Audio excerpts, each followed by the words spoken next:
Hello बच्चों, let's read the question. The question is, a small ball is suspended over an infinite horizontal conducting plane by means of an insulating elastic thread of stiffness K. As soon as the ball was charged, it descended by x centimeter and its separation from the plane became equal to L. Find the charge of the ball. तो हमें ball पर charge जो है वो calculate करना है. तो देखिए इस क्वेश्चन को सॉल्व करने के लिए हमारा जो की कॉन्सेप्ट रहेगा उसमें केवल आपको ये कॉन्सेप्ट पता होना चाहिए कि जब बॉल की इमेज बनेगी तो वो जो इमेज बनेगी वो क्या होगी, अपोजिट इमेज होगी. अगर हमारे पास प्लस क्यू चार्ज है तो इमेज जो बनेगी वो इससे प्लेन से बराबर, अगर ये प्लेन यहाँ पर रखा हुआ है और ये प्लेन से फिलहाल एल डिस्टेंस पर है तो इमेज जो बनेगी उतनी ही डिस्टेंस पर अपोजिट साइड बनेगी. अपोजिट साइड बनेगी तो यहाँ पर क्या हो जाएगा, माइनस क्यू का चार्ज हो जाएगा. अब ये दोनों जो होंगे वो क्या है, चार्ज है.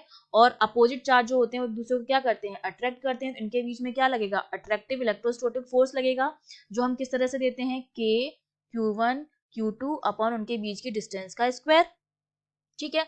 और हमें पता है कि हमारी जो बॉल है वो एक थ्रेड से लटकी हुई है, तो इस पर क्या लगेगा, एक स्प्रिंग फोर्स भी लगेगा. नीचे की तरफ तो आपके पास क्या लगेगा, इलेक्ट्रिक फोर्स लगेगा इसकी, जहां पर भी इमेज बन रही होगी. सपोज यहाँ पर इमेज बन रही है, इस पर प्लस क्यू चार्ज से चार्ज हुआ, ये यहाँ पर माइनस क्यू चार्ज था, तो इनके बीच में अट्रैक्शन फोर्स लगेगा.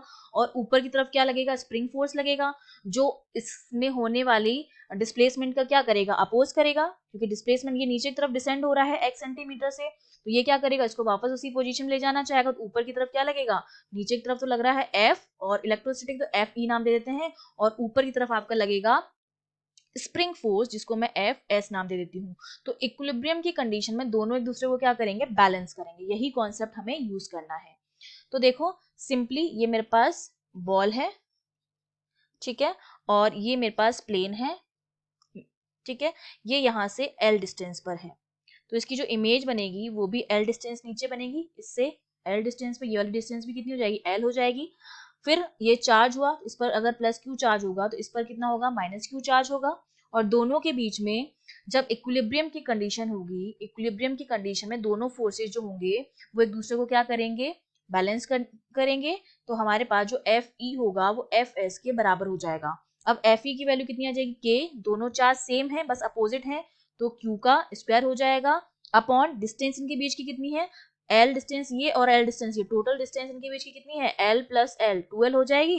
तो ये हो जाएगा 12 का square, which is equal to spring force, जो किसके बराबर होता है, के एक्स के बराबर होता है, जहां पर एक्स क्या होती है, डिस्प्लेसमेंट होती है. ये यहाँ तक सपोज डिस्प्लेस हुआ है, ये एक्स डिस्टेंस है, तो ऊपर की तरफ क्या लगेगा, एक स्प्रिंग फोर्स लगेगा जो के एक्स के बराबर होगा.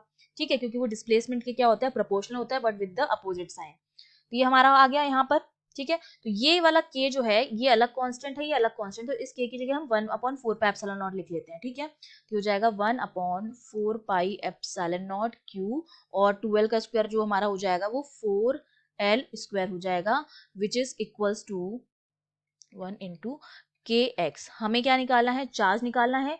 तो क्यू की वैल्यू हमारे पास कितनी हो जाएगी, 4 क्यू स्क्वायर है हमारे पास यहाँ पर.